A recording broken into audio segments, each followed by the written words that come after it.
तो गाइस पुरानी वीडियो में थोड़ा वॉइस प्रॉब्लम था। इस वजह से मैं इस मनवा को वापस एक्सप्लेन कर रहा हूँ। तो चलो शुरू करते हैं। लिन झाओ कैफेटेरिया में खड़ा था। एक छोटी सी चाय को शांति से देख रहा था। होस्ट की आवाज बातचीत के शोर और कॉफी मशीन की आवाज को दबा रही थी। साइंटिस्ट्स ने पोलर आइस कैप्स के एक रेयर मेल्टिंग के बारे में चेतावनी दी थी। सैटेलाइट इमेजेस से पता चला कि सिर्फ 62 घंटों में 30% की कमी आ गई थी। ये कुछ ऐसा था जो इंसानियत ने पहले कभी नहीं देखा था। लेकिन उसके बगल में खड़ा बिजनेसमैन हंसते हुए कहता है कि यह बस क्लाइमेट चेंज के बारे में और अलार्मिज्म है। वो न्यूज़ वाले कुछ भी बोलते हैं, बस ऑडियंस पाने के लिए। उसके बगल वाली लड़की जो अपनी कॉफी को चम्मच से हिला रही थी कहती है, सही बात है। 12 साल पहले वो मायन कैलेंडर वाला ड्रामा था। 17 साल पहले वो मीटियोर था जो न जाने कितने किलोमीटर दूर से गुजरा। हर बार कोई ना कोई डिजास्टर आने वाला होता है। बस व्यूज के लिए वही झूठ, सिर्फ टाइमिंग बदलती है। लेकिन उनके ठीक पीछे खड़ा लिन झाओ अपनी कॉफी का कप और जोर से पकड़ लेता है और अपनी यादों में डूब जाता है। यादें अतीत की नहीं, बल्कि उस भविष्य की जो वो पहले ही जी चुका था। एक ऐसा भविष्य जिसमें यही आवाजें जो अब सब कुछ नकार रही थीं, बाद में निराशा की चीखों में बदल गई थीं। बिना ज्यादा परवाह किए वो उनसे कहता है, बेहतर होगा तुम लोग थोड़ा सावधान रहो। दुनिया जितना तुम सोचते हो उससे कहीं ज्यादा तेजी से तबाही में डूब सकती है। बिजनेसमैन अपनी आंखें घुमाता है, सोचता है कि ये लड़का सचमुच बेवकूफ है। और एक औरत जो अपनी चश्मे के ऊपर से देख रही थी पूछती है, क्या तुम सचमुच उस एपोकलिप्स नॉनसेंस में यकीन करते हो? और फिर कहती है, बड़ा क्यूट है, कितना इनोसेंट है तू। लेकिन तभी हमारे प्रोटैगनिस्ट की यादें उस पहले दिन की ओर चली जाती हैं जब शंघाई की सड़कों पर पानी भर गया था। बिल्डिंग्स बाढ़ में ढह रही थीं और पहला किंग लेवल मॉन्स्टर समुद्र की गहराइयों से निकला था। उस क्रिएचर का विशाल आकार पूरे फाइनेंशियल डिस्ट्रिक्ट पर छाया डाल रहा था। चीखें, ऊंची जगहों के लिए भागम भाग और दुनिया में नमक और डर का स्वाद छा गया था। वो अपने आप से कहता है, इनोसेंट कहलाना कितना मजेदार है। वो खड़ा होता है, कॉफी के पास कुछ पैसे रखता है और कहता है, मैं जा रहा हूं। वो औरत जो सोच रही थी कि उसने उसे अफेंड कर दिया पूछती है, क्या तुम्हें बुरा लगा? इतनी जल्दी क्यों जा रहे हो? लेकिन वो सिर्फ जवाब देता है, मैं अपने अपार्टमेंट जा रहा हूं, मुझे कुछ तैयारियां करनी है। उत्सुक औरत एक चुलबुली सी स्माइल के साथ पूछती है, तुम रहते कहाँ हो? तभी लिन झाओ बताता है कि वो पैलेस 104 में रहता है। उसकी आंखें तुरंत चमक उठती हैं। वो इस मोहल्ले का सबसे बड़ा और लग्जरी बिल्डिंग है। वो तुरंत अपनी चीजें समेटती है और कहती है कि वो इंटीरियर डिजाइन का काम करती है और इतना लग्जरी जगह होने के नाते उसके घर की आर्किटेक्चर देखना बहुत इंटरेस्टिंग होगा। लेकिन लेनो सिर्फ सिर हिलाता है और कहता है, टूर देने से ज्यादा जरूरी चीजें हैं। फिर अलविदा कहकर चल देता है, उसे कंफ्यूज छोड़कर। बाहर निकलकर वो ऊपर देखता है और शंघाई का साफ आसमान देखता है। आने वाली तबाही का कोई निशान नहीं था। उस पल में वहां मौजूद कोई भी नहीं मानता कि बहुत जल्द क्या होने वाला है। 2 साल तक बाढ़ के अपोकलिप्स में सर्वाइव करना, शाओ किंग से मिला धोखा और इविल जी के हाथों मौत, ये सब अभी होना बाकी था, लेकिन ये सब उसकी यादों में पहले ही दर्ज था। इस बार वो तैयार होगा। हमारा लड़का पैलेस 64 के मार्बल लॉबी में ऐसे चलता है जैसे वो उस जगह का मालिक हो। वो बिल्डिंग री इन्फोर्स्ड स्टील बीम्स और कैटास्ट्रोफी रेजिस्टेंट डिजाइन के साथ बनी थी। ये कम बिल्डिंग थी, ज्यादा एक लग्जरी फोर्ट्रेस थी। जैसे ही लिंझाओ अंदर घुसता है, नौगानी लड़कियों से देखकर मुस्कुराए बिना नहीं रह पाती। और जब वो उनके पास से गुजरता है, वो बस सोच रहा होता है कि कैसे ये जगह इंसानियत का आखिरी सेफ हेवन बन गई थी। वो लिफ्ट में घुसता है जो चुपके से 99 मंजिल तक चढ़ती है। टाइटेनियम के दरवाजे खुलते हैं और सामने एक नॉर्मल लग्जरी पेंट हाउस होना चाहिए, लेकिन उसका नॉर्मल मतलब था डिजाइनर सोफों की जगह मिलिट्री क्रेट से भरी दीवारें, छत तक पहुंचने वाली सप्लाईज की ढेर, सूखा खाना, वाटर प्यूरिफायर, मेडिकल किट और एमओ का जखीरा। भाई वो सब कुछ उस लग्जरी जगह को सर्वाइवल मेज जैसा बना रहा था। लिन झाओ एक चालाकी सी स्माइल देता है और कहता है, इस बार रिवेंज परफेक्ट और प्रिसाइज होगा। फिर हम 3 हफ्ते पीछे जाते हैं जब वो अचानक पसीने से तरबतर जाग जाता है। वो अपने सीने पर हाथ रखता है, सोचता है कि हुआ क्या। जहां तक उसे याद है, उसे किसी ने मारकर बेहोश कर दिया था। लेकिन इससे पहले कि वो समझ पाए कि क्या हुआ, अचानक एक छोटा सा सिस्टम विंडो उसके सामने पॉपअप होता है। वो सिर्फ उसी को दिखाई देता था, सर्वाइवर्स सी ऑफ टैलेंट्स का सिस्टम। इससे पहले कि वो समझ पाए कि ये क्या है, उसकी पहली एबिलिटी अनलॉक हो जाती है। उसे टेक्नोपैथी टैलेंट मिलता है और वो सोचता है कि ये क्या बला है। सिस्टम समझाता है कि ये इलेक्ट्रॉनिक डिवाइसेस को बिना पावर के कंट्रोल करने की एबिलिटी है। एक तरह से कुछ भी हैक करने और डिवाइसेस को ऑन करने की स्किल। वो चाइनीज है और अगर उसे एक चीज समझ आती है तो वो है सिस्टम्स। तुरंत उसके दिमाग में सब कुछ साफ हो जाता है और वो मुस्कुराता है। बिना एनर्जी के इलेक्ट्रॉनिक्स कंट्रोल करना उसे आने वाले कियोस में बड़ा एडवांटेज देगा। उसका फोन डेट दिखाता है, बाढ़ के अपोक्लिप्स से ठीक 1 महीने पहले। वो 1 सेकंड भी वेस्ट नहीं करता। लंच से पहले ही उसने अनगिनत बैंक अकाउंट्स क्रिएट कर लिए और जहां जहां मुमकिन था लोन ले लिया। सिर्फ अपने नाम पर नहीं बल्कि शाओ किंग के नाम पर भी, जो उसकी फ्यूचर गर्लफ्रेंड थी जिसने उसे धोखा दिया था। पैसा जल्दी आ गया और जल्द ही उसके पास इतना था कि वो अपना आर्सेनल तैयार करना शुरू कर सके। लेकिन थोड़े दिन बाद जब वो अपने प्लान शुरू करने के लिए घर से निकला तो उसकी मुलाकात उनसे हो गई। शाओ किंग बाहर खड़ी थी, हाथ बांधे, गुस्से से भरा चेहरा। उसके बगल में उसका भाई शॉ जेन, एक वॉच डॉग की तरह। नकली केयरिंग टोन में शाओकिंग पूछती है, लिन झाओ तुम कहाँ जा रहे हो? हमारा लड़का शाओकिंग और उसके भाई को देखता है। उनके चेहरे देखकर उसकी ढेर सारी यादें ट्रिगर हो जाती हैं। वो खुद को 2 साल बाद के एपोकलिप्स में देखता है। पानी आ चुका था क्रिएचर्स के साथ और शहर का ज्यादातर हिस्सा तबाह हो चुका था। मॉन्स्टर्स खुले में थे और बार्ड रोज की बात थी। एक दिन जब पानी थोड़ा कम हुआ था तो लिन झाओ सप्लाईज की तलाश में निकला था। रास्ते में उसका फोन बजता है। शॉजेन की आवाज आती है कि कुछ लोग अपार्टमेंट में सप्लाईज चुराने घुस आए हैं और उसे जल्दी वापस आना है। लिन झाओ तुरंत दौड़ता हुआ वापस जाता है और अपार्टमेंट का दरवाजा खुलता है, लेकिन इससे पहले कि वो कुछ समझ पाए उसे गर्दन के पीछे जोर से कुछ लगता है। उसकी नजर सेकंड्स में धुंधली होने लगती है और बेहोश होने से पहले वो बस इतना देख पाता है कि माओ जी और शॉजेन हंस रहे हैं और शाओकिंग पास खड़ी देख रही है। उसकी ठंडी आंखें साफ बता रही थी कि वो भी इस सब में शामिल थी। यादें धुंधली हो जाती हैं और वर्तमान में वापस वो इन दोनों को देख रहा है जो भविष्य में उसे धोखा देंगे। शाओकिंग फिर से पूछती है, क्या चल रहा है? मुझे ढेर सारे मैसेजेस आ रहे हैं कि कोई मेरे नाम पर लोन ले रहा है।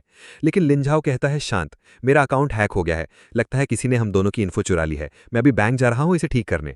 तभी शॉजेन चिल्लाता है और लिन झाओ का कॉलर पकड़ लेता है। कहता है, तू झूठ बोल रहा है। क्या तुझे लगता है हम इतने बेवकूफ हैं कि तेरा ये बहाना मान लेंगे? लेकिन जैसे ही वो कहता है कि लिन झाओ तब तक कहीं नहीं जाएगा जब तक ये सॉल्व नहीं होता, अचानक उसे मुंह पर एक मुक्का पड़ता है। प्रिसिजन परफेक्ट थी, सर्वाइवल टाइम में डेवलप की गई स्किल। जेन का चेहरा अजीब से ट्विस्ट होता है, वो बेहोश होकर जमीन पर गिर जाता है। उसी पल उसकी बहन निराशा में चिल्लाती है, क्या तू पागल हो गया है लिन झाओ? लेकिन वो बस अपनी कोट ठीक करता है और पूछता है, क्या तुम्हें सचमुच लगता है कि मैं पागल हूं? सोचता है कि ये पागलपन है। वो कहता है, बेटर होगा तुम तैयार हो जाओ, क्योंकि तुम्हें अंदाजा भी नहीं है कि ये दुनिया कितनी क्रेजी होने वाली है। फिर वो पलटता है और चल देता है, भाई उस बेवकूफ को अपने भाई के पास घुटनों पर छोड़कर। वो पहली बस पकड़ता है और शहर के किनारे पर एक आधा खंडर बिल्डिंग की ओर बढ़ता है। बाहर से कोई भी कहेगा कि वो जगह पूरी तरह सुनसान है। पपड़ी उतरती पेंट, धूल भरी खिड़कियां और आसपास कोई नहीं। लेकिन वो दरवाजे तक जाता है, 3 बार खटखटाता है, रुकता है, फिर 2 बार और खटखटाता है। बेशक उसे अच्छे से पता था कि ब्लैक मार्केट तक कैसे पहुंचना है। अचानक दरवाजे में एक दरार खुलती है और कोई सिर्फ कोड पूछता है। लिन झाओ बस इतना कहता है, मैंने अजियोर ड्रैगन देखा।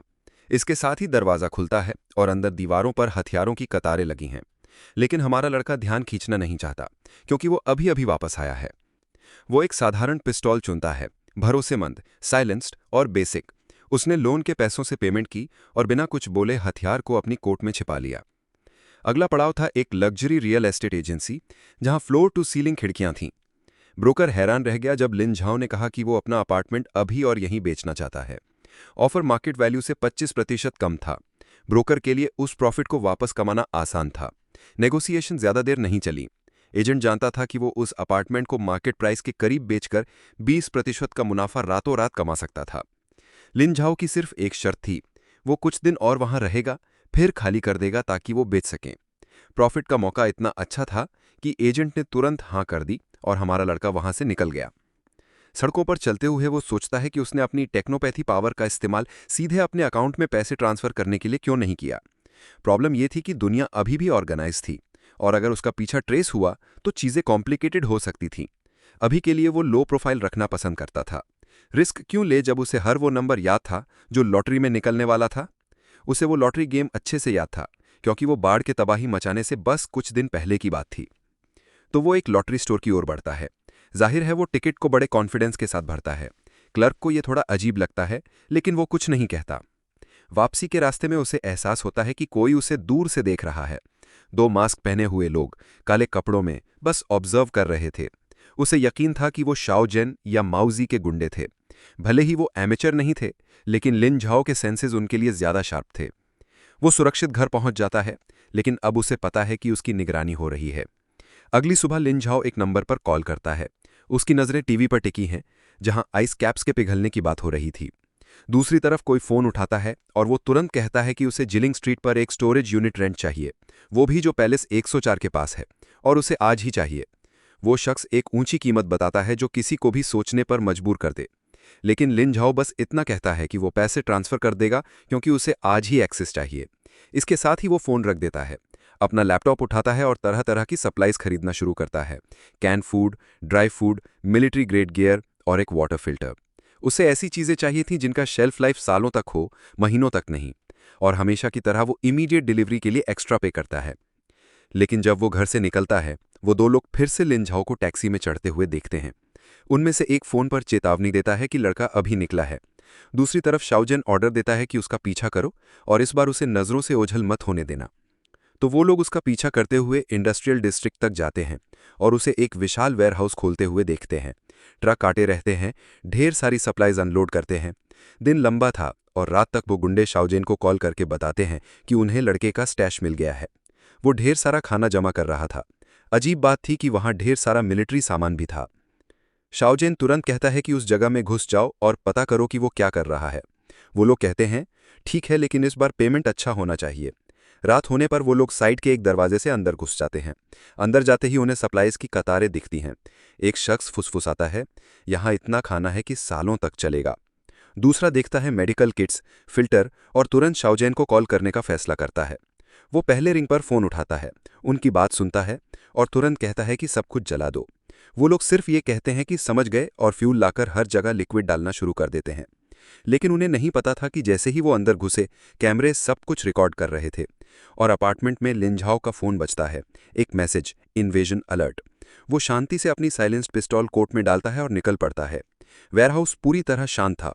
जब वो एक सीक्रेट दरवाजे से अंदर घुसा, बिना किसी को भनक लगे वो चुपचाप नज़दीक पहुंचता है।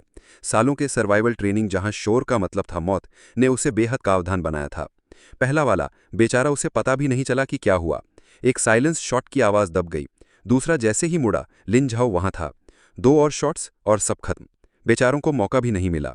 हमारा लड़का उन्हें वेयरहाउस के पीछे ले जाता है और एक गड्ढा खोदता है। उन्हें उसमें डालता है, मिट्टी से ढक देता है और ऊपर से तारपोलिन डाल देता है। वो जगह बाढ़ में सबसे पहले डूबने वाली थी। कोई भी वहां कभी कुछ नहीं ढूंढ पाएगा। अगले हफ्ते वेयरहाउस बस भरता गया।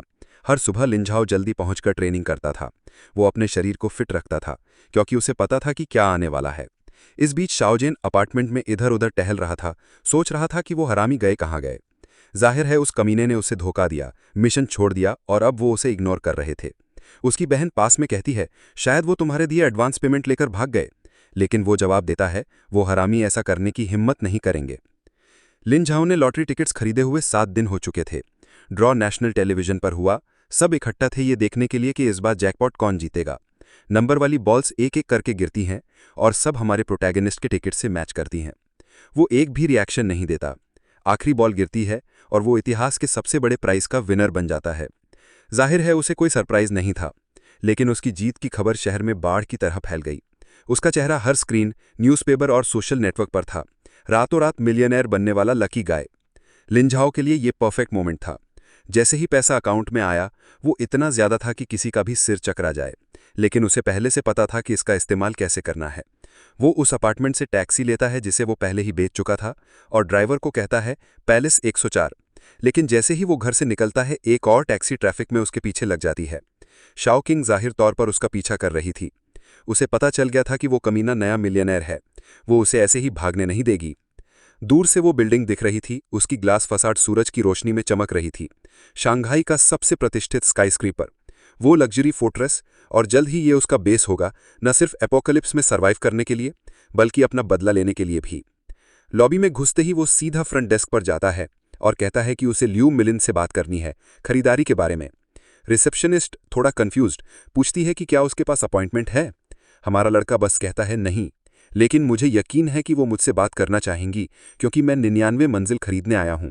तभी ल्यू मिलिन वहां आती है, पूरी बिजनेस वुमन और हमारे प्रोफेशनल। लड़के के पास आती है और उसे बधाई देती है। कहती है कि उसने उसकी लॉटरी जीतने की खबर सुनी और पूछती है कि पैलेस 104 उसकी कैसे मदद कर सकता है। लिंझाओ सीधे मुद्दे पर आता है। वो कहता है, मैं पूरी 99 मंजिल खरीदना चाहता हूं। बेचारी औरत चौंक जाती है, लेकिन वो इस लड़के पर शक नहीं कर सकती। आखिरकार उसने लॉटरी जीती थी। तो वो कहती है, मेरे साथ ऑफिस चलिए। लेकिन रास्ते में भाई लिंझाओ देखता है कि शाओ किंग लॉबी में घुस रही है। वो लड़की उसे बाज की तरह ताक रही थी, इधर उधर देखते हुए, और जाहिर तौर पर कुछ सेकंड में वो उसका नाम चिल्लाती है। वो थोड़ा सा टेलीपोर्ट फ्लड मोड में चली जाती है। उसका हाथ पकड़ लेती है और ऐसा जताती है जैसे उस दिन अपार्टमेंट के दरवाजे पर कुछ हुआ ही नहीं था। वो कहती है, मैं तुम्हें हर जगह ढूंढ रही थी, और तुरंत मिलिन से अपना परिचय देती है। कहती है कि वो लिंझाओ की गर्लफ्रेंड है। मिलिन बस कहती है कि वो समझ गई और फिर कहती है कि वो कीमतों पर चर्चा शुरू कर सकते हैं। लेकिन लिंझाओ बीच में टोकता है और कहता है कि वो पूरी कीमत से 20% ज्यादा देगा। उसकी सिर्फ एक शर्त है, उसे 1 हफ्ते के अंदर उस जगह का एक्सेस चाहिए। मिलिन चौंक जाती है और थोड़ा कंफ्यूज दिखती है। जाहिर तौर पर वो लगभग पूरा प्राइस सिर्फ उस मंजिल के लिए खर्च करने को तैयार था। वो सोचती है कि ये लड़का बेवकूफ़ी कर रहा है। साफ है कि इसे पैसों का अनुभव नहीं है और बस खर्च करना चाहता है। जल्द ही ये फिर से कंगाल हो जाएगा। लेकिन वो जानती थी कि 99 मंजिल के लिए ऑफर मिलना कितना मुश्किल है, उसकी बेतुकी कीमत को देखते हुए। सिर्फ कोई बेवकूफ़ या ऐसा शख्स जिसे आसानी से पैसा मिलाओ ऐसा खर्च करना चाहेगा। तो वो कहती है ठीक है, ये मुमकिन है। पेपर वर्क तैयार होने लगा तभी शाओकिंग उसके कान में फुसफुसाती है, क्या तुम सचमुच पूरी मंजिल खरीदने जा रहे हो? तुम सचमुच कमाल के इंसान हो, सरप्राइजेस से भरे हुए। मैं हमेशा सोचती थी कि तुम खर्च करने में थोड़े कंजर्वेटिव हो। लिन झाओ उसकी ओर मुड़ता है और कहता है, लोग बदल जाते हैं। कॉन्ट्रैक्ट साइन हो जाता है और पहली किस्त ट्रांसफर हो जाती है। उसी सेकंड वो शाओकिंग को एक क्रेडिट कार्ड थमा देता है। फिर कहता है कि उसका स्पेशल मिशन है कि वो 99 मंजिल के लिए सारा फर्नीचर चुने। वो सबसे लग्जरी आइटम्स खरीद सकती है और सब कुछ वहां डिलीवर करवा सकती है। शाओकिंग तुरंत इमोशनल हो जाती है, उसे थैंक यू कहती है। वो उसे किस करने को तैयार थी और भागते हुए कहती है कि वो अपनी दोस्त यांग ली को कॉल करने जा रही है। टेंशन मत लो, मैं उस मंजिल को परफेक्ट बनाऊंगी, तुम्हें कोई पछतावा नहीं होगा। जैसे ही वो दरवाजे से बाहर निकलती है, लिन झाओ वेयरहाउस टीम को कॉल करता है और सबको कहता है कि सारा सामान पैलेस 104 की 99 मंजिल पर ट्रांसफर करने की तैयारी करो। 2 दिन बाद मिलिन कॉल करती है और कहती है कि उन्होंने अपनी पूरी कोशिश की, लेकिन ये सबसे तेज था जो वो कर सकते थे। आखिरकार 99 मंजिल उसके लिए तैयार थी। चुपके से एक के बाद एक ट्रक सर्विस लिफ्ट का इस्तेमाल करते हुए सारा दिन सप्लाइज लोड करने लगे। उसी वक्त शाओकिंग ने जिन लग्जरी स्टोर से फर्नीचर खरीदा था वो भी आने लगा। मंजिल भर रही थी और आखिरी डिलीवरी के साथ सब पूरा हो गया। जब आखिरी फर्नीचर डिलीवर हुआ, लिन झाओ ने बैंक को एक आखिरी कॉल किया और शाओकिंग के पास जो कार्ड था उसे कैंसिल करवा दिया। इस बीच शहर के दूसरी तरफ शाओकिंग एक लग्जरी स्टोर में थी। काउंटर जूतों, डिजाइनर कपड़ों और बाकी सब चीजों से भरा था। यांगली उसके पास थी। लालच से देखते हुए कहती है, तुम सचमुच लकी हो कि तुम्हें लिन झाओ मिला। जब तुम वहां रहने लगोगी मुझे भूलना मत। शाओकिंग हंसती है और कहती है, कभी नहीं भूलूंगी, और उस छोटे से कार्ड को गले लगाती है। लेकिन क्लर्क का चेहरा बदल जाता है और माफी मांगते हुए कहता है कि कार्ड डिक्लाइन हो गया है। शाओकिंग कहती है, मुमकिन नहीं है, इस कार्ड में लाखों का एक्सेस है, दोबारा ट्राई करो। उसने पूरे हफ्ते फर्नीचर खरीदा था, लेकिन 3 बार ट्राई करने के बाद भी वही रिजल्ट। शाओकिंग का चेहरा लाल होने लगा। फिर उसने लिन झाओ को कॉल करने की कोशिश की, लेकिन सीधा वॉइस मेल पर गया। अगली सुबह भाई वो पैलेस 64 में तूफान की तरह घुसती है। जाहिर तौर पर वो चालाक लड़की गुस्से से भरी थी। ये जानना चाहती थी कि वो कमीना उसे उस जगह की क्वीन को कैसे इग्नोर कर सकता है। वो लॉबी में तूफान की तरह घुसी, लेकिन जैसे ही वो लिफ्ट की ओर बढ़ी उसे रोक लिया गया। गार्ड्स ने कहा कि उन्हें उसका आईडी चेक करना होगा। जैसे ही उसने अपना नाम बताया, गार्ड ने माफी मांगी और कहा कि वो रेस्ट्रिक्टेड लिस्ट पर है और अंदर नहीं जा सकती। और भी गुस्से में वो पूछती है, तुम्हें अंदाजा भी है कि मैं कौन हूं? मैं लिन झाओ की गर्लफ्रेंड जो 89 मंजिल का मालिक है। गार्ड जवाब देता है कि वो बस अपना काम कर रहा है। वैसे भी मिस्टर लिन झाओ ने खुद कहा था कि उसे एक्सेस न दिया जाए। बेचारी गुस्से से फटने वाली थी। इस बीच 89 मंजिल पर हमारा लड़का कुछ और पुशअप्स पूरा कर रहा था। हमेशा की तरह सुबह में वो हल्का वर्कआउट करता था, न्यूज़ देखते हुए। मौसम विज्ञानी समुद्र के स्तर में अभूतपूर्व वृद्धि की चेतावनी दे रहे थे। कई तटीय इलाकों में पहले से ही बाढ़ की खबरें थी और एक्सपर्ट्स कह रहे थे कि ये किसी कैटेस्ट्रॉफिक चीज़ की शुरुआत हो सकती है। लिन झाओ एक गहरी स्माइल देता है। वो पैनोरामिक खिड़की की ओर जाता है और सूरज की रोशनी में नहाए शंघाई को देखता है। जगह खूबसूरत और शांत थी और वो कहता है, लोगों को इस शांति का मजा ले लेना चाहिए जब तक ये रहती है। शहर के दूसरी तरफ शाओकिंग उसके भाई के पास गुस्से में पहुंचती है। कहती है कि उस कमीने ने उसे अपमानित किया। वो शॉपिंग बैग्स के साथ वहां खड़े होने की शर्मिंदगी और बिल्डिंग में हुए अपमान से भरी हुई थी। जेन सोफे पर लेटा हुआ ठोडी खुजाते हुए कहता है, वो कमीना पहले जैसा नहीं है। वो वही बेवकूफ़ नहीं है जिसे तूने अपने पापा से मिला अपार्टमेंट लेकर बस बहला लिया था। शॉकिंग कहती है, वो पहला अपार्टमेंट अब मायने नहीं रखता। अब वो लॉटरी जीतकर हमारी दौलत का रास्ता होगा। यांगली आर्मचेयर पर लेटी हुई कहती है, वो सचमुच हर जगह है। लॉटरी वाली बात के बाद से लोग उसे शंघाई का लकी ड्रैगन कहने लगे हैं। जीन का चेहरा बदल जाता है। वो कहता है, हमें अपने प्लान के साथ तेजी से काम करना होगा। अगर हम हेजिटेट करते हैं या शक पैदा करते हैं तो हमारा इकलौता मौका चला जाएगा। शॉकिंग पूछती है, हम क्या करने वाले हैं? फिर वो मुस्कुराता है और कहता है, माउजी के पास शायद पैलेस 64 में कुछ कॉन्टैक्ट्स होंगे। हम उसी के साथ खेलेंगे। या तो वो शॉकिंग से जीत लिया जाएगा या फिर हमें सारे ड्रैगन का अलग तरीके से स्वागत करना होगा। उसी रात लिन झाओ के लिए एक काला और सुनहरा लिफाफा आता है। उसकी मौजूदगी शंघाई की एनुअल एलीट गाला में जरूरी थी, जो पैलेस 64 में होने वाली थी। 7 बजे शाम को लॉबी में एक बड़ी पार्टी। उसे ये टाइमिंग परफेक्ट लगती है। उस रात शंघाई में पहली बाढ़ आने वाली थी। ये एक अच्छा मौका हो सकता था ये देखने का कि उस बिल्डिंग में कौन कौन होगा और सब कुछ कैसे शुरू होगा। उसे उन लोगों पर नजर रखनी थी जिनके पास रिसोर्सेज थे और शायद ऐसी एबिलिटीज जो फर्क डाल सकती थी। इवेंट से पहले के दिनों में वो अपनी ट्रेनिंग को और इंटेंस करता है और नोटिस करता है कि उसका शरीर पहले से कहीं ज्यादा तेजी से रिस्पॉन्ड कर रहा है। मसल्स जिन्हें बनने में महीनों लगते थे अब दिनों में दिख रहे थे। शायद ये किसी तरह का रीइंकार्नेशन एडवांटेज हो सकता है, लेकिन उसे कोई अंदाजा नहीं था। इस बीच उसने अनगिनत मोशन सेंसर्स इंस्टॉल किए, दरवाजों को रीइंफोर्स किया, सर्वेलेंस सिस्टम को आर्टिफिशियल इंटेलिजेंस से अपग्रेड किया और आने वाली चीज़ों के लिए कई फुल चार्ज जनरेटर्स भी रखे। पार्टी की रात को वो शीशे में खुद को देखता है और देखता है कि वो लड़का जो माओ के हाथों में मरा था अब वो नहीं रहा है। इसके साथ ही वो लिफ्ट की ओर बढ़ता है। 89 मंजिल से पहली मंजिल तक का सफ़र बहुत लंबा था। जब वो लॉबी में पहुंचता है, दरवाज़ा खुलता है और बैकग्राउंड म्यूजिक और बातचीत की आवाज़ें उसका स्वागत करती हैं। वो लग्जरी जगह चमक रही थी, शंघाई के सारे एलीट्स के साथ। उत्सुक नजरें उसे घूर रही थीं। सब जानते थे कि वो वही लड़का था जिसने लॉटरी जीती थी। वो न्यूली रिच टाइप, बेहद फेमस। एक वेट्रेस शैंपेन ऑफर करती है। वो लेता है और कोने में खड़ा होकर सब कुछ दूर पर से नजर रखता लिन है। झाओ की नजरें सबसे खतरनाक शख्स पर पड़ती है, चेनमिना, ओलंपिक शूटिंग मेडलिस्ट। बाढ़ से पहले उसका चेहरा अनगिनत कमर्शियल्स में दिखा था। बाकियों की बातें सुनकर वो लिन झाओ के वहां आने पर बिल्कुल बेपरवाह लग रही थी। उसकी छोटी जैकेट और बूट से साफ था कि उसे एटिकेट्स की ज्यादा परवाह नहीं थी और वो वहां सोशलाइज करने नहीं आई थी। लिन झाओ को याद आता है कि आपदा की शुरुआत में वो एक बार उससे टकराया था। उस डेड ऑन टारगेट औरत ने एक बार उसकी जान बचाई थी, लेकिन उन्होंने कभी बात नहीं की। प्रवेश द्वार के पास शाओ किंग और यांग ली चुपके से अंदर आती हैं। वो चालाक लड़की हमेशा से रेडार मोड में रहती थी और उसने तुरंत हमारे लड़के को स्पॉट कर लिया। वो लॉबी पार करती है मुस्कुराते हुए, जैसे कुछ हुआ ही नहीं था। वो फिर से आती है और बिना पूछे लिन झाओ की कुर्सी पर बैठ जाती है और तुरंत बोलती है, हाय हंसम। वो झुकती है अपनी सारी चमक दिखाते हुए और कहती है, मैं कई दिनों से तुमसे बात करने की कोशिश कर रही हूँ, क्या हो रहा है? लेकिन लिन झाओ भाई उसकी तरफ देखता भी नहीं है। वो बस अपना ग्लास उठाता है और शांति से पीता रहता है। वो उसे कहती है कि बेवकूफ़ी मत करो, ऐसे मत एक्ट करो। वो उस पर हाथ फेरना शुरू करती है और पूछती है, क्या हुआ? क्या मैंने कुछ किया? अगर किया तो मैं भी माफ़ी मांग लेती हूँ। तुम्हें समझना होगा कि तुम मुझे ऐसे इग्नोर नहीं कर सकते, वरना मैं तुम्हें बहुत मिस करती हूँ। लेकिन भाई लिन झाओ एक शब्द नहीं बोलता और भीड़ को ऐसे ताकता है जैसे वो वहाँ है ही नहीं।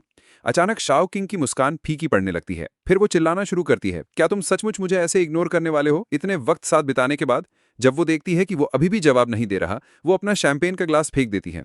ग्लास टेबल पर लगता है और चकनाचूर हो जाता है। शोर से पूरी पार्टी खामोश हो जाती है और सब उस तरफ देखने लगते हैं भाई। यहाँ तक कि चेनमिना जो अपने कोने में थी, वो भी इस हंगामे पर नजर रखे हुए थी। हॉल के दूसरी तरफ वो कमीना मोटा आदमी माउजी अपनी बातचीत के बीच में रुक जाता है शोर की वजह से। वही कारण था कि वो लोग इस जगह में घुस पाए थे। और शाओकिंग वहां चिल्ला रही थी, पूछ रही थी, क्या आप तुम सोचते हो भी तुम मुझसे बेहतर हो सिर्फ इसलिए कि तुमने लॉटरी जीत ली? वो खड़ी होती है और उसे थप्पड़ मारने की कोशिश करती है भाई।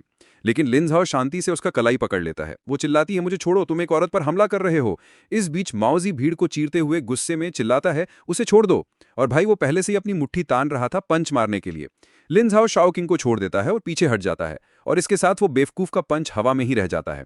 वो मोटा आदमी जो बैलेंस खो चुका था लगभग गिर पड़ता है। वो खुद को संभालता है और फिर से कोशिश करने की सोचता है, जबकि शाओकिंग हैरान होकर देख रही थी। अचानक लिन झाओ सिर्फ अमीर ही नहीं था, अब उसे लड़ना भी आता था। तभी अचानक एक जोरदार धमाके जैसी आवाज बिल्डिंग को हिला देती है और लाइट्स चली जाती हैं। बॉलरूम अंधेरे में डूब जाता है। तुरंत चीखें और घबराहट की आवाजें गूंजने लगती हैं। इमरजेंसी लाइट्स जलती हैं, सब कुछ लाल रंग में नहा जाता है और सबके फोन पर एक सिविल डिफेंस अलर्ट आता है। इमरजेंसी चेतावनी, तटीय क्षेत्र में क्रिटिकल लेवल की बाढ़। तटीय इलाकों में रहने वाले लोग तुरंत वहां से हटें और किसी भी हालत में किनारे के पास ना जाएं। तुरंत केओस फैल जाता है। जिनके परिवार समुद्र के पास थे वो पहले से ही रो रहे थे और कॉल्स कर रहे थे। लेकिन लिन झाओ दूसरी तरफ सब कुछ ठंडे दिमाग से देख रहा था। वो एक नया शैंपेन ग्लास उठाता है और लिफ्ट की ओर बढ़ता है। जैसे ही वो 99 बटन दबाता है, उसे एक अजीब सा झटका महसूस होता है। उसकी टेक्नोपैथी पावर 1 सेकंड में एक्टिवेट हो जाती है और उसे ऐसा लगता है जैसे वो पूरे सिक्योरिटी नेटवर्क से कनेक्ट हो गया हो। इसके साथ वो हर 10वीं मंजिल 10, 20, 30, 40, 90 तक के इमरजेंसी दरवाजों को बंद करना शुरू कर देता है। अब जब सब कुछ शुरू हो चुका था, अपनी पावर छिपाने का कोई कारण नहीं था और सब कुछ लॉक होने के साथ कोई भी सीढ़ियों से ऊपर नहीं भाग सकता था जब पानी चढ़ेगा। इसके साथ लिफ्ट ऊपर चढ़ती है, नीचे का पैनिक छोड़कर। इस बीच बॉलरूम में लाइट्स वापस आती हैं। सब डरे हुए और हिचकिचा रहे थे। तभी चेनमिना आगे बढ़ती है। वो अपने हाथ उठाती है और सबको शांत रहने को कहती है। बताती है कि उसने अथॉरिटीज से कंफर्म किया है कि शंघाई का ये इलाका सेफ है। वो बाढ़ के जोन से दूर थे, तो ये अलर्ट उनके लिए बस एक प्रिकॉशन था और पैलेस 104 को कोई रिस्क नहीं था, तो वो अपनी शाम एंजॉय कर सकते हैं। कुछ शक्की मेहमान चले गए, लेकिन ज्यादातर ने राहत की सांस ली। कुछ मिनटों में म्यूजिक फिर से शुरू हो गया और सबके लिए शैंपेन भाई। पार्टी फिर से शुरू हो गई। उसी समय शू जैन अपनी बहन को ढूंढते हुए भागता हुआ अंदर आया बाढ़ की खबर के बाद। बॉलरूम के बीच में माउजी अभी भी उस कमीने लिन झाओ को ढूंढ रहा था। तभी उसकी नजर चेनमिना पर पड़ी, जो पीछे फोन पर बात कर रही थी। वो थोड़ा फ्रस्ट्रेटेड लग रही थी और मोटे आदमी को तुरंत मौका दिखा भाई। वो अपनी शर्ट ठीक करता है, बेल्ट एडजस्ट करता है और उसकी ओर बढ़ता है। वो आते ही पूछता है, क्या सिग्नल खराब है इस इमरजेंसी में? और नजदीक आकर जानना चाहता है कि वो किसे कॉल करने की कोशिश कर रही है। चनमिना बिना ज्यादा परवाह किए एक नजर डालती है और कहती है कि वो अपने मैनेजर को कॉल कर रही है, उसे जाने के लिए कह रही है और साफ कर देती है कि उसे उससे बात करने में कोई इंटरेस्ट नहीं है। लेकिन मोटा आदमी अपना परिचय देता है। मैं माहजी हूं, पुनोंग रीजन में आधी बिजनेसेस मेरा है। क्या तुमने रेड सी ग्रुप के बारे में सुना है? चनमिना उसे पूरी तरह इग्नोर करती है और वो जबरन मुस्कुराता है। अचानक वो उसका फोन छीन लेता है। वो गुस्से में उसे वापस मांगती है, लेकिन वो कहता है, मैं बस थोड़ा सा तुम्हारा अटेंशन चाहता हूँ। फोन से खेलते हुए वो कहता है, हर दिन ओलंपिक मेडलिस्ट से मिलना नहीं होता। सुना है तुम्हारा परफॉर्मेंस कमाल का था और मैं इसे देखने को एक्साइटेड हूँ। लेकिन चनमिना बस अपना हाथ बढ़ाती है और कहती है, अभी वापस दो। मोटा आदमी फिर भी ऐसे चलता रहता है जैसे उसने कुछ सुना ही नहीं हो। बताता है कि उसके काम में चीजें थोड़ी अलग हैं। वो हर तरह के लोगों को जानता है, पॉलिटिशियन, सेलिब्रिटीज, यहाँ तक कि दूसरे एथलीट्स को भी। वो झुकता है और चेतावनी देता है, इस शहर में जहां मैं चीजें चलाता हूं, तुम्हें पता होना चाहिए कि तुम गायब हो सकती हो। लेकिन चनमिना को बस अपना फोन वापस चाहिए था। इस बीच 99वें मंजिल पर लिन झाओ अपनी आर्मचेयर में रिलैक्स था, शैंपेन हाथ में, पैनोरामिक विंडो से बाहर देख रहा था। शहर के होराइजन पर आपदा के पहले निशान दिखने लगे थे। दूर, जहां साफ आसमान होना चाहिए था, पानी की एक काली लाइन शंघाई की ओर बढ़ रही थी। उसे पता था कि सब कुछ निगल लिया जाने वाला है। नीचे 99वें मंजिल नीचे पार्टी अब बवाल में बदल रही थी। सब नशे में थे, लड़खड़ा रहे थे, चिल्ला रहे थे। एक मिडिल एज्ड बिजनेसमैन फोन हाथ में लिए लड़खड़ाता हुआ बाहर निकला, कहता हुआ कि वो जा रहा है। वो पैलेस 64 से बाहर निकलता है। ठंडी हवा उसके चेहरे पर लगती है। वो इतना नशे में था कि सीधा चल भी नहीं पा रहा था। लेकिन टैक्सी जल्दी आ गई। लेकिन जैसे ही वो दरवाजा खोलता है, उसे एक अजीब सी आवाज सुनाई देती है, पानी। बगल में देखते ही एक विशाल लहर कोने से मुड़ रही थी। टैक्सी पर जोरदार टक्कर लगती है और गाड़ी सीधे उस आदमी के ऊपर लैंड करती है। भाई, उसे चीखने का मौका भी नहीं मिला। पानी ने सब कुछ निगल लिया। टक्कर से बिल्डिंग फिर से हिल गई और लॉबी में झाड़ फानूस हिलने लगे और जमीन पर गिरकर चकनाचूर हो गए। कांच के टुकड़े हर जगह बिखर गए और लाइट्स फिर से चली गई। इमरजेंसी लाइट्स जली, सब कुछ लाल रंग में नहा गया। पानी अंदर आने लगा, दरवाजों को घुमाते हुए, कांच तोड़ते हुए। सेकंड्स में सबके पैर पहले से ही भीग चुके थे। मिलिन तुरंत चिल्लाती है और सबको इमरजेंसी सीढ़ियों की ओर भागने को कहती है। चेतावनी देती है कि प्रायोरिटी ऊंची मंजिलों तक पहुंचने की है। तुरंत पैनिक छा जाता है और सब धक्का मुक्की और फिसलते हुए ऊपर चढ़ने की कोशिश करने लगते हैं। चेनमिना माउजी से छूटकर लिफ्ट की ओर भागती है। वो बटन दबाती है, लेकिन कोई आवाज नहीं आती। साफ था कि लिफ्ट काम नहीं कर रही थी। चेनमिना इमरजेंसी सीढ़ियों की ओर मुड़ती है, लेकिन अचानक माओजी सामने आता है, उसे खींचता है और जमीन पर पटक देता है। बिना पीछे देखे वो आगे का दरवाजा खोलता है और सीढ़ियों पर भागता है। इस बीच 99 मंजिल पर लिन झाओ कैमरों के जरिए सब कुछ देख रहा था। लॉबी में पूरा केओस था। माओजी सबसे पहले सीढ़ियों तक पहुंचा था, लेकिन पानी तेजी से चढ़ रहा था। एक स्क्रीन पर उसे इमरजेंसी एग्जिट दिखता है, जहां चेनमिना माओजी द्वारा धक्का दिए जाने के बाद जमीन पर थी। पैनिक फैलता रहा। लोग लड़खड़ा रहे थे, गिर रहे थे। शोजैन भीड़ को चीरता हुआ अपनी बहन का हाथ पकड़ता है और उसे खींचते हुए कहता है, भाग, हमें ऊपर जाना है। लेकिन जैसे ही वो दरवाजे तक पहुंचते हैं, शाओ किंग की नजर जमीन पर घुटनों के बल बैठी चेनमिना पर पड़ती है। बेचारी अभी भी उठने की कोशिश कर रही थी। उनकी नजरें एक सेकंड के लिए मिलती हैं और साफ था कि चेनमिना को दर्द हो रहा था। शायद उसके टखने में कुछ हुआ था जिसे वो पकड़े हुए थी। लेकिन भाई शाओ किंग सिर्फ एक पल के लिए रुकती है, फिर पीठ फेरकर अपने भाई के साथ सीढ़ियां चढ़ने लगती है। चेनमिना मदद के लिए पुकारती है, लेकिन बहुत देर हो चुकी थी। वो रेलिंग का सहारा लेकर खुद को उठाने की कोशिश करती है, लेकिन उसका टखना साथ नहीं दे रहा था। दर्द फिर से चुभता है और वो वापस गिर पड़ती है। पानी चढ़ता जा रहा था और वो हिल नहीं पा रही थी। दूर शाओ किंग और जेन उसकी पुकार को पूरी तरह इग्नोर करते हुए ऊपर चढ़ते रहे। तभी ल्यू मिलिन आखिरी मेहमानों के ग्रुप के साथ दिखाई देती है और सबको सीढ़ियों पर ले जाने लगती है। वो चेनमिना को देखकर रुकती है, उसे पुकारती है और दौड़कर पास जाती है। पूछती है, क्या तुम चल सकती हो? चेनमिना दांत पीसते हुए सिर हिलाती है, कहती है, नहीं, मेरा टखना मुरझा गया है। और फिर ल्यू मिलिन बिना एक सेकंड गंवाए उसे अपने कंधे पर उठा लेती है और कहती है, मुझ पर झुको, हम साथ में ऊपर जाएंगे। इसके साथ दोनों सीढ़ियां चढ़ना शुरू करती हैं और हर कदम एक जंग थी उस लड़की के टूटे टखने के साथ। दोनों ठंड से कांप रही थीं, क्योंकि नीचे पानी शायद कमर तक पहुंच चुका था। चेनमिना ल्यू मिलिन के कंधे को कसकर पकड़ती है, जबकि उसका दूसरा हाथ रेलिंग को थामे रहता है। 5वीं मंजिल पर साफ हो गया कि पानी अब और नहीं चढ़ रहा था। आखिरकार 6ठी मंजिल तक बाढ़ पूरी तरह पीछे छूट गई थी। वो थक चुके थे, भीगे हुए थे, लेकिन अभी के लिए सेफ थे। हर मंजिल के साथ और ज्यादा लोग दिखने लगे। माओजी 10वीं मंजिल के बॉलरूम में घुसता है। लगता था वो काफी देर से इमरजेंसी दरवाजे पर धक्के मार रहा था और वो किसी भी हाल में नहीं खुल रहा था। वो मोटा आदमी पानी और पसीने से तरबतर उस दरवाजे को कोस रहा था जिसे उसने लात मारी थी। वो पार्टी रूम एक लग्जरी कसीनो जैसा दिखता था। पोकर टेबल्स, स्लॉट मशीन्स और एक फुल बार। चूंकि पैलेस 104 में पूरी 10वीं मंजिल एक थीम्ड बॉलरूम थी। माओजी अंदर आते ही गीले निशान छोड़ता है और ठीक उसके बाद शाओ किंग और शो ज़ेन आते हैं, उतने ही भीगे हुए। ज़ेन तुरंत माओजी को पुकारता है, कहता है नीचे पानी पागलपन की रफ्तार से चढ़ा।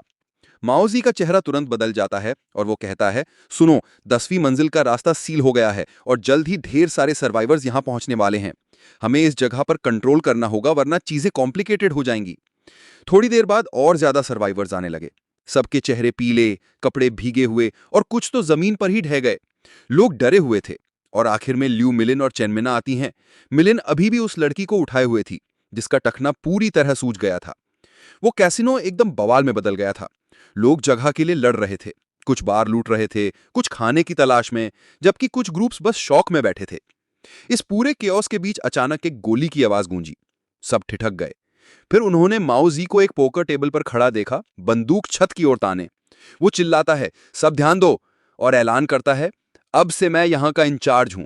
हमें खाना, पानी, दवाइयां और जो कुछ भी मिले चाहिए। तुम लोग ग्रुप्स बनाओ और उन मंजिलों पर जाओ जो अभी बाढ़ से बचे हैं, पहले की पानी और ऊपर चढ़ जाए। अचानक वो एक नकली सी मुस्कान देता है और कहता है, टेंशन मत लो, हम सब कुछ बराबर बांटेंगे। बस रात निकाल लो, कल तक पानी शायद कम होने लगेगा और सब जिंदा और ठीक निकल जाएंगे। लेकिन एक और एग्जीक्यूटिव भीगा हुआ और हंसता हुआ मोटे आदमी से कहता है, तू खुद जाकर ला, ये कौन कहता है कि तू अब किंग है। गोली सीधे सिर में भाई। माओजी तुरंत उसे मार देता है। सब पैनिक में चीखते हैं, लेकिन जैसे ही वो फिर से सब पर बंदूक तानता है, सब खामोश हो जाते हैं। वो पूछता है, कौन जानना चाहता है कि मैं किंग हूं। जाहिर तौर पर कोई जवाब नहीं देता। वो कहता है, अगर ऐसा है तो ग्रुप्स बनाकर सप्लाईज लाने शुरू करो। सब डर के मारे तुरंत आज्ञा मानने दौड़ पड़ते हैं। एक कोने में मिलिन बार के पीछे एक फर्स्ट एड किट ढूंढती है और चेनमिना के टखने का इलाज कर रही थी। दांत पीसते हुए चेनमिना उसे थैंक यू कहती है, जबकि मिलिन बैंडेज कस रही थी। सर्वाइवर्स इकट्ठा हो रहे थे, सब कांप रहे थे, डर उनके चेहरे पर लिखा था। माओजी एक आम चेयर पर बैठा था, जैसे उस जगह का किंग, बस देख रहा था, जबकि नीचे गए ग्रुप्स बोतलें, स्नैक्स, मशीनों से खाना, सूट से कंबल, सब कुछ उसके पैरों के पास रख रहे थे।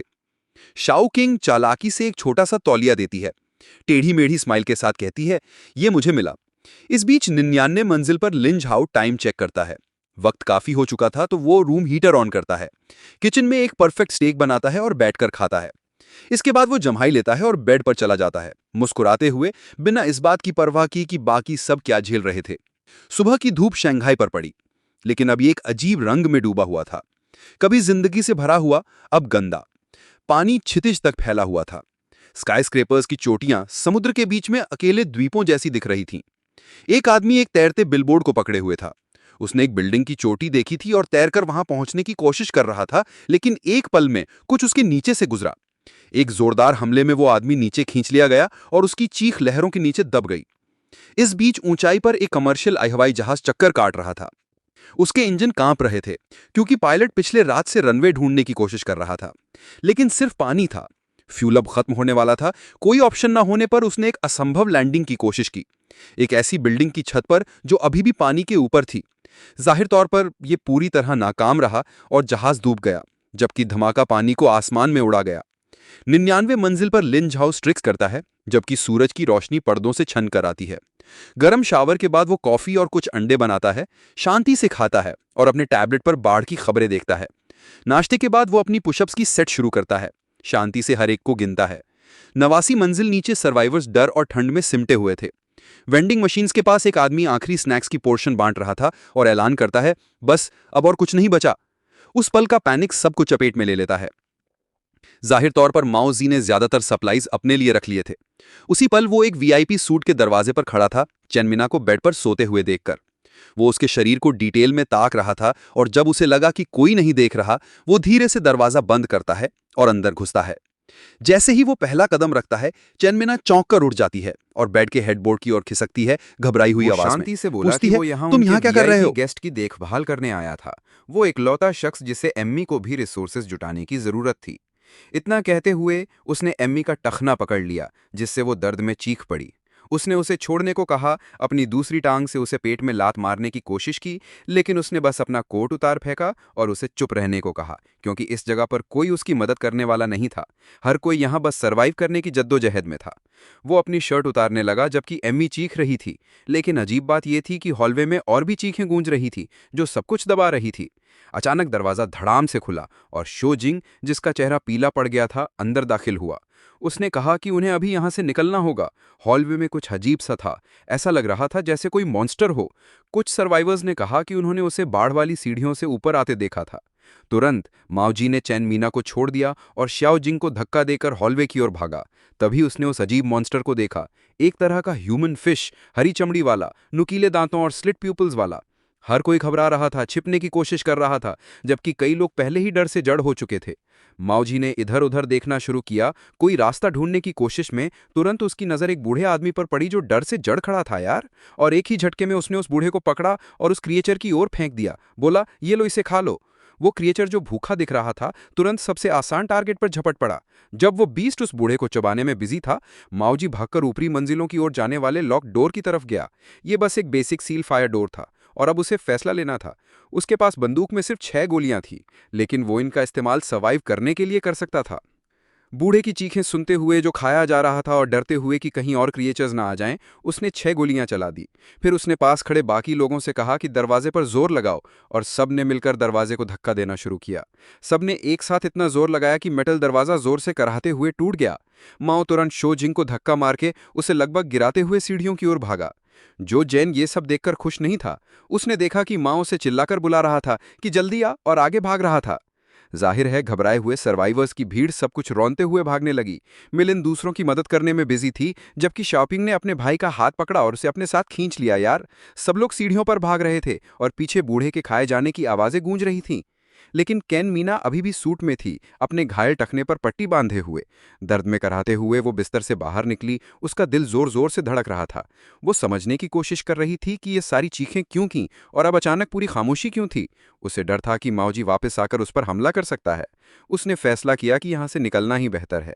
लेकिन जैसे ही वो हॉलवे में कदम रखी, जो उसने देखा उसने उसे वहीं जड़ कर दिया। लगभग 6 मीटर दूर वो मॉन्स्टर बूढ़े के शरीर पर झुका हुआ था। मांस और हड्डियों को ऐसे चीर रहा था जैसे कुछ ना हो। उसकी पपड़ियां खून और पानी से तर थीं और उसके विशाल पंजे शिकार के सीने में धंसे हुए थे। कैन बीना दीवार के सहारे लिफ्ट के पास चुपके से सरकने की कोशिश कर रही थी। उसने अपनी सांसों को बिल्कुल कंट्रोल कर लिया था। वो अपने टखने के दर्द को नजरअंदाज करने की कोशिश कर रही थी, लेकिन उसने जमीन पर पड़ा एक जूता नहीं देखा जो शायद कोई भागते वक्त छोड़ गया था। एक छोटा सा ठोकर खाने से वो क्रिएचर ने सिर उठा लिया। पहले की खामोशी टूट गई और अब वो मॉन्स्टर उसे शिकारी नजरों से घूर रहा था। वो खड़ा हुआ और एक अजीब सी आवाज निकाली, जैसे चीख और दहाड़ का मिक्स, जिसने उसे कंपकपा दिया। चंद मीना ने बस अपने आप से कहा, नो वे, मैं इस तरह नहीं मरने वाली। वो दीवार के सहारे चलती रही, कंधा दीवार से सटाए हुए। तभी अचानक वो मॉन्स्टर उसकी ओर झपटा। बेताब होकर उसने इधर उधर कुछ ढूंढने की कोशिश की जिससे वो अपनी रक्षा कर सके। उसने साइड टेबल से एक डेकोरेटिव वाज खरीद दिया यार, ये जानते हुए कि ये बेकार है। लेकिन उसने नोटिस किया कि दीवार के सहारे पीछे हटते हुए वो ठीक लिफ्ट के सामने रुक गई थी, और तभी लिफ्ट के दरवाजे खुल गए। घबराहट में उसका बैलेंस बिगड़ा और वो कैबिन के अंदर गिर पड़ी। मॉन्स्टर का हमला ठीक उसी जगह हवा में हुआ जहां वो 1 सेकंड पहले थी। अजीब तरह से दरवाजे बेहद तेजी से बंद हो गए। क्रिएचर ने एक वार किया, लेकिन उसकी आवाज सिर्फ बाहर गूंजी। चदमीना लिफ्ट के अंदर दीवार से सटकर पीछे हट गई। उसका दिल जोर जोर से धड़क रहा था, सांस लेने में तकलीफ हो रही थी। उसे समझ नहीं आ रहा था कि ये सब कैसे हो रहा है। बिजली तो घंटों से गुल थी, फिर भी वो यहाँ थी, एक जलती हुई लिफ्ट में जो शायद उसकी जान बचा रही थी। फिर कैबिन हिलने लगी और ऊपर जाने लगी। थकान और डर से चूर वो वहीं फर्श पर बैठी रही यार, दरवाजे को घूरती रही। उसका टकना दुख रहा था और उसका दिमाग सवालों से भरा था। वो कहाँ जा रही थी? किसने इस लिफ्ट को ठीक सही वक्त पर बुलाया? और वो दरवाजा इतनी तेजी से कैसे बंद हुआ? वो पैनल पर नजरें गड़ाए रही। जैसे जैसे वो 13, 25, 40, 60 मंजिलों को पार करती गई, उसकी सांसें धीरे धीरे शांत होने लगी, क्योंकि नीचे का खतरा अब दूर हो रहा था। लेकिन अब वो घबराहट और टेंशन में थी। पीठ दीवार से सटी हुई, आंखें नंबरों पर टिकी हुई थी यार। 80, 90, 95। लिफ्ट की रफ्तार धीमी होने लगी जैसे ही वो 99वीं मंजिल के करीब पहुंची। उसे डर था कि शायद वहां कुछ उसका इंतजार कर रहा हो। उसने इधर उधर देखा, लेकिन उस मिनिमलिस्ट